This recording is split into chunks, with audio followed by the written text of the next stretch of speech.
Assalamualaikum warahmatullahi wabarakatuh. Salam sejahtera untuk kita semua. Perkenalkan, kami dari kelompok 3 Stiva C 2018 akan membawakan hasil diskusi kami terkait formula pasta. Pada kesempatan kali ini, kami akan membawakan terkait rancangan formula pasta gigi. Definisi pasta. Dalam buku Farmakope Indonesia edisi 4, pasta didefinisikan sebagai suatu sediaan semi padat yang mengandung satu atau lebih bahan obat yang ditunjukkan untuk pemakaian topikal. Sedangkan dalam buku Formularium Nasional, pasta adalah sediaan berupa massa lembek yang dimaksudkan untuk pemakaian luar, digunakan sebagai antiseptikum atau perlindungan kulit. Formula dasar pasta. Yang pertama ada zat aktif. Yang kedua, basis pasta atau disperning for pasta.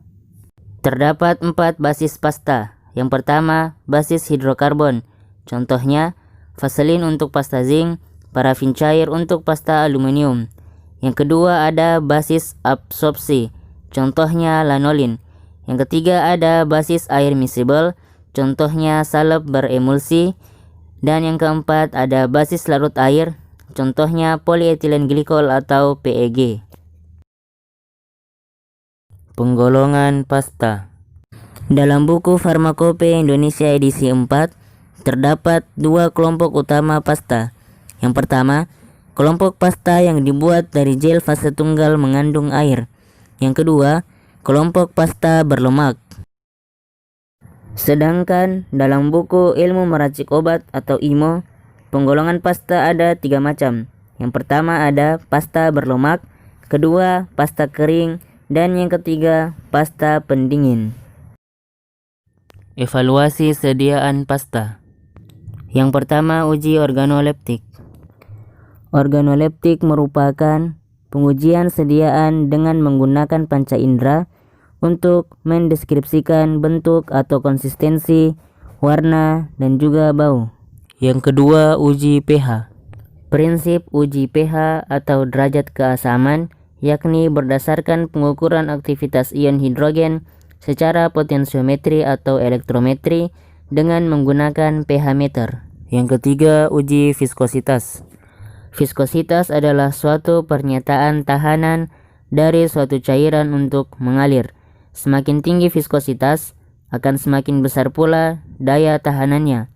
Nilai viskositas dipengaruhi oleh zat pengental, surfaktan yang dipilih, proporsi fase terdispersi, dan ukuran partikel. Yang keempat, uji penghamburan atau daya sebar. Uji penghamburan diartikan sebagai kemampuan untuk disebarkan pada kulit. Penemuannya dilakukan dengan ekstensometer. Caranya yakni salep dengan volume tertentu dibawa ke pusat antara 2 lempeng gelas. Lempeng sebelah atas dalam interval waktu tertentu dibebani oleh peletakan dari anak timbangan. Permukaan penyebaran yang dihasilkan dengan menaiknya pembebanan menggambarkan suatu karakteristik untuk daya hambur. Yang kelima, uji resistensi panas. Uji ini mempertimbangkan daya simpan suatu sediaan salep atau gel dalam daerah iklim dengan perubahan suhu yang nyata dan terus-menerus. Nah, caranya yakni salep dalam wadah tertutup diulang dan ditempatkan dalam pertukaran kontinu suhu yang berbeda-beda. Misalnya 20 jam pada 37 derajat Celcius dan 4 jam pada 40 derajat Celcius dan kemudian ditentukan waktunya. Yang keenam, pemeriksaan konsistensi. Nah, alat yang digunakan untuk mengukur konsistensi atau kekerasan dari suatu sediaan semisolid adalah alat penetrometer. Yang ketujuh, uji stabilitas. Tujuan pemeriksaan kestabilan obat adalah untuk menjamin bahwa setiap bahan obat yang didistribusikan tetap memenuhi persyaratan yang ditetapkan meskipun sudah cukup lama dalam penyimpanan. Pemeriksaan kestabilan digunakan sebagai bahan dasar penentuan batas kadaluarsa, cara-cara penyimpanan yang perlu dicantumkan dalam label. Nah, ketidakstabilan formulasi dapat dilihat dari perubahan penampilan fisik, warna, rasa, dan tekstur dari formulasi tersebut. Sedangkan perubahan kimianya yang terjadi hanya dapat dipastikan melalui analisis kimia. Yang kedelapan, penetapan kadar zat aktif. Penetapan kadar zat aktif dapat dilakukan dengan cara kromatografi cair kinerja tinggi atau KCKT, atau lebih dikenal dengan HPLC. Yang kesembilan, keseragaman sediaan. Keseragaman sediaan dapat ditetapkan dengan menggunakan dua metode. Yang pertama, keseragaman bobot, dan yang kedua, keseragaman kandungan. Nah, persyaratan ini digunakan untuk sediaan yang mengandung dua atau lebih zat aktif. Persyaratan keragaman bobot diterapkan pada produk yang mengandung zat aktif 50 mg atau lebih yang merupakan 50% atau lebih dari bobot suatu sediaan. Sedangkan keseragaman dari zat aktif lain jika dalam jumlah kecil ditetapkan dengan persyaratan keseragaman kandungan. 10. Evaluasi fisik. Evaluasi fisik yang dilakukan meliputi evaluasi penampilan, distribusi ukuran partikel, homogenitas, konsistensi, uji kebocoran tub, isi minimum, pengukuran kecepatan pelepasan zat aktif dari sediaan, serta pengujian difusi zat aktif dari sediaan. 11. Evaluasi kimia. Evaluasi kimia yang dilakukan ialah berupa penetapan kadar zat aktif dan identifikasi zat aktif. 12. Evaluasi biologi.